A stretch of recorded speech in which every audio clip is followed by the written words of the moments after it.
Today is Saturday, the 16th of March, 1935. The time is just approaching midnight here in London. Good evening to you all. This is the London Signal broadcasting live on the shortwave frequency. It has been a strange and unsettling day. A day that started with the usual quiet rhythm of a British weekend. Bet the milkman made his rounds on the cobbled streets. People walked their dogs in Hyde Park under the grey sky. The newspapers were full of the usual trivialities about the weather and the football scores. But as the sun began to set over the Thames, the telegraph wires from Berlin began to hum with a frantic energy, and they have not stopped humming since. I have been sitting here in the studio for the last 3 hours watching the messages pile up on my desk. Each strip of paper is short, just a few words typed in haste. But together, they tell a story that marks the end of an era. Today, the 16th of March, 1935, is the day the Great War finally became meaningless. For 17 years, since 1918, Europe has lived under the shadow of a document. The Treaty of Versailles. It was the peace contract that ended the slaughter. It was the document that said Germany was guilty. It was the document that said Germany must remain disarmed forever. No heavy artillery, no tanks, no air force, and an army limited strictly to 100,000 men. A police force really just enough to keep internal order, but not enough to threaten a single neighbor. We called it the guarantor of peace. We built our entire diplomatic world upon it. We believed that as long as that paper existed, we were safe. Well, tonight, Adolf Hitler has taken that document, rolled it into a ball, and thrown it into the fire. At 4 o'clock this afternoon in Berlin, the German government announced the law for the reconstruction of the National Defense Forces.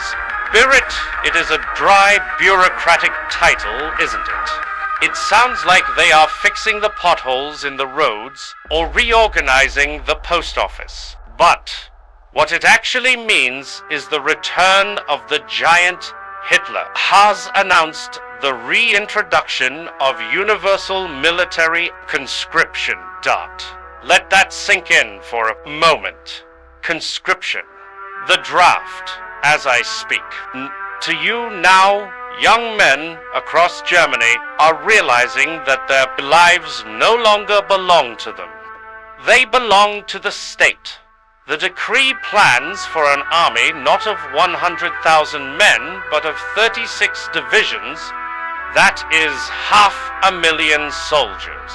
5 times the limit allowed by the treaty. Overnight, Germany has gone from being a disarmed nation to being potentially the largest military power in Central Europe.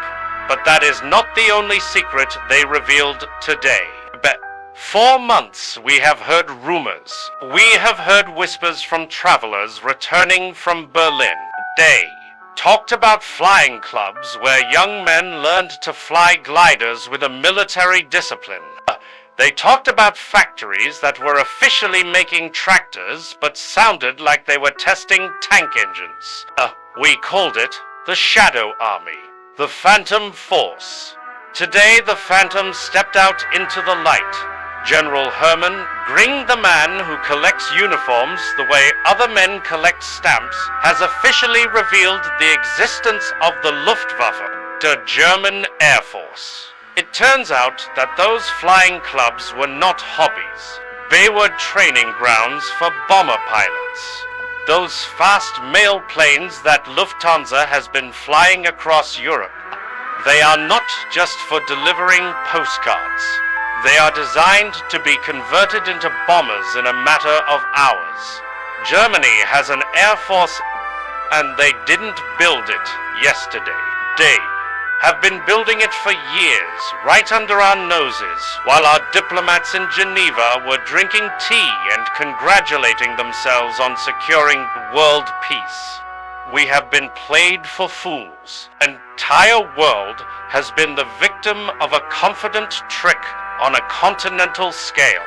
I am looking at a photograph that just arrived from Berlin via wire service. It shows a military parade. The soldiers are marching in the new gray uniforms. Their helmets are gleaming under the boots are hitting the cobblestones with that rhythmic, mechanical thud that we hoped we would never hear again after 1918. Look at their faces. They are not the faces of a defeated people. They are the faces of men who have been told they are the masters of the earth. And what is the reaction? What is the world doing while Hitler tears up the map of Europe? I have the official statements here from London and Paris and Rome. They are pathetic. Truly, they are embarrassing to read. The British government has issued a note of protest. A note. I am sure Hitler is trembling in his boots at the thought of a strongly worded letter from Whitehall. The French are holding emergency meetings, but the only thing emerging from Paris is a cloud of cigarette smoke and indecision.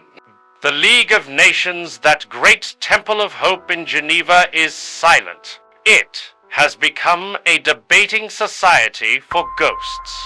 You see, Hitler has gambled. He is a gambler by nature. He looked at us. He looked at the victors of the Great War, and he saw something that gave him courage. He saw that we are tired. He saw that we are haunted by the memories of the trenches. He knows that no British mother wants to send her son to die in a muddy field in Flanders again. He knows that no French politician wants to risk another Verdun, so he bet everything on our fear. AID. Bet that if he broke the law, we would do nothing. And he was right. We are doing nothing. We are writing letters. We are shaking our heads.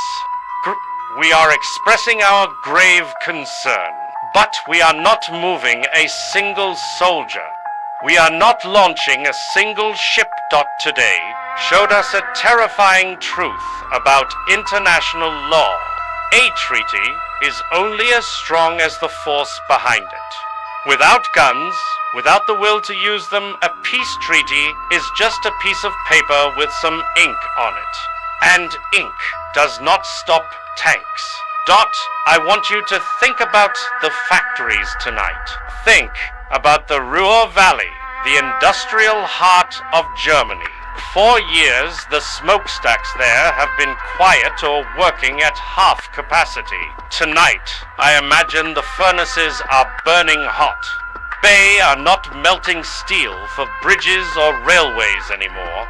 They are casting cannons. They are stamping out machine gun parts. They are building the skeleton of a new war machine. And the young men think of the German mothers tonight. For 15 years, they thought their sons were safe. They thought the war was something from history books, something their fathers talked about in hushed tones. Tonight, they are looking at their 18-year-old boys and wondering when the letter will arrive. When the uniform will arrive, Hitler calls this freedom. That is the word they are using in the German press tonight. They say Germany has regained its freedom. Freedom to do what exactly? Freedom to march, freedom to kill, freedom to die. It is a strange definition of liberty that requires 500,000 men to carry rifles. There is a mood in Berlin tonight, I am told, of euphoria. Crowds are gathering outside the Chancellery, cheering for the Fuhrer. They feel that the shame of Versailles has been washed away. They feel strong again. And there is nothing more dangerous than a nation that feels it has been humiliated and suddenly finds a sword in its hand. I was speaking to a colleague of mine earlier this evening, a veteran of the Sun. He was reading Bill News from Berlin, and he had tears in his eyes. He asked me a simple question. He said, "Did my friends die for nothing? Did we bury a generation of young men in the mud of France just to watch the same enemy rise again 20 years later?" I did not have the heart to answer him, because the answer is staring us in the face. The war to end all wars was a lie. It was just an intermission, a halftime break. The players have rested, the teams have reorganized, and now the whistle is about to blow for the second half. Of course, the politicians will tell you I am being alarmist. They will say that a strong Germany is a stable Germany. They will say that Hitler just wants equality, that once he has his army, he will be satisfied. They will say he is a reasonable man who can be managed. God, I hope they are right. I pray every night that they are right. But looking at the history of the last 2 years, looking at the blood on the streets of Berlin, looking at the concentration camps that are springing up like poisonous mushrooms, I do not see a reasonable man. I see a man who believes in struggle. I see a man who believes that peace is just a weakness. Tonight, the mask has fallen. For 2 years, the Nazis have pretended to be a party of national renewal. Tonight, they revealed their true face. They are a party of war. The Phantom Army is no longer a phantom. It is real. It is made of steel and iron and flesh. And it is taking its first steps. This is the London signal. Big time is midnight. The date is March 17th. The Treaty of Versailles is dead. Long live the chaos. I am going to sign off now. Bells are quiet in London, but I can still hear the sound of marching boots in my head.